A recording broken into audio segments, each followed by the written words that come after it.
A long time ago, folks just naturally loved kicking round objects around. It really took off with kids in ancient China playing a game called Cuju with leather balls, and that kind of ignited this massive global obsession. Eventually, over in England, people were playing this wildly chaotic version, where massive crowds just chased a ball across wide green fields. These village games were totally out of control. Absolutely no clear rules. People getting hurt left and right. It was so wild, the king actually tried to ban the whole thing. But that simple urge to play just survived. Kids kept kicking things in the streets because, well, the fun absolutely refused to die. Then, everything completely flipped when some guys met up in a London tavern to finally write down some modern rules.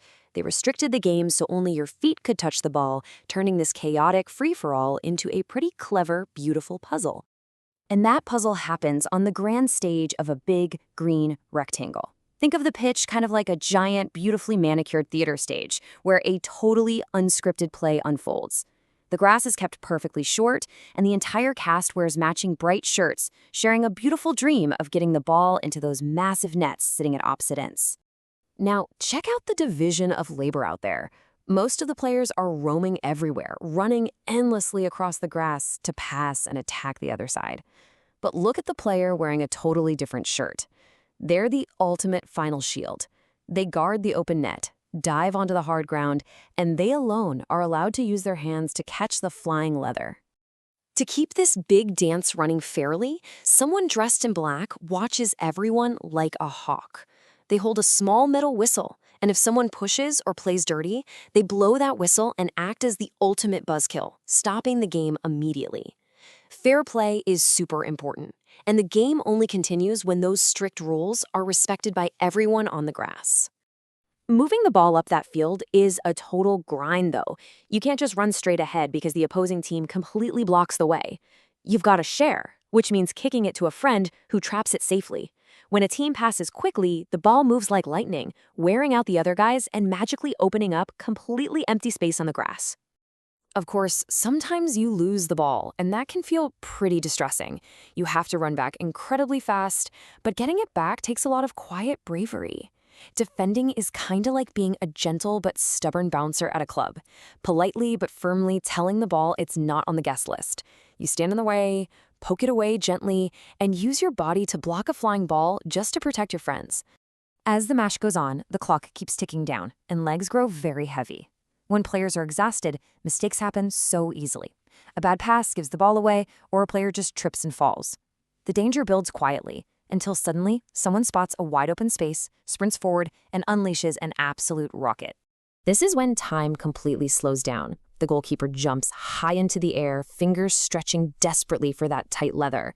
The entire crowd holds its breath, and then the ball hits the white net and the whole stadium just absolutely loses its mind. The contrast on the field right then is stunning. Scoring brings this huge, wild joy. Teammates hug tightly and slide on the wet grass as all their hard work pays off. But on the other side, there's this genuine sadness. The opposing players look down at the grass, needing to find new hope to start over. It's basically real life in a nutshell, isn't it?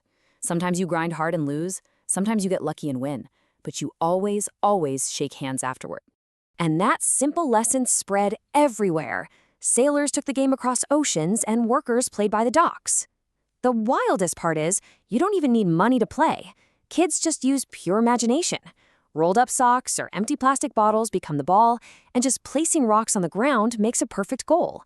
A quiet, dusty street instantly transforms into a roaring stadium. Eventually, a massive global tournament began, gathering the absolute best players on Earth. The whole world watches as global heroes emerge.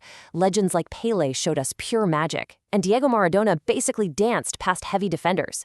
These players created moments so stunning, they inspired countless tiny kids everywhere to start kicking. Today, the game is a giant, glittering show. Stadiums pack in crowds under bright night lights, while families gather proudly in living rooms wearing their team colors, singing loud songs. It's literally a global language. A kid in Brazil and a kid in Japan can speak to each other just by watching the game. It acts like a massive family, spanning generations, passing the love from grandparents to grandchildren. And here is something truly astonishing. When the biggest tournament happens, some wars actually pause. People stop fighting for a while just so they can watch a rolling ball. Peace exists, even if just for a short time, which is pretty mind-blowing if you think about it. Behind that peace is a daily grind of practice. Players run between small orange cones, striving to be perfect. But even stars make heartbreaking mistakes, like missing a crucial penalty kick as their whole country feels a sudden wave of sadness. But lacing up those boots after a harsh failure is like falling off your bike, scraping your knee, and getting right back on the saddle because the ride is just too beautiful to quit. You just have to learn to stand up again. Honestly, the best part of the whole thing is just how simple it is. A curving pass that lands exactly on a foot looks like literal art. And it doesn't matter if there's freezing cold rain or hot bright sunshine, children will play through the rough weather because the joy of the game keeps them warm. Think about the immense hidden power of just air and leather. It gives street kids a big dream and a way out. It's played brilliantly by women, packing stadiums with cheering fans as the sport grows bigger everywhere. This simple object holds the insane power to make grown adults cry and whole cities throw wild parties. When the match finally ends and the referee blows the loud whistle, the winners lift a shiny cup while the losers wipe away their tears. The bright lights turn off completely, and the big green field goes quiet again. But here's the coolest part. The game never really stops. Tomorrow, kids will find a ball, and the circle continues forever. We learn to work together, to trust our teammates, and to respect strict rules in a hard world. It's wild to think that while people fight over so many different things, the bouncing ball brings us peace, turning strangers into fast friends and making the world an endless playground. If you enjoyed hanging out and exploring this with me today, do me a favor and tap that like button, share this with someone who loves a good story, and subscribe to the channel so we can keep diving into fascinating things together.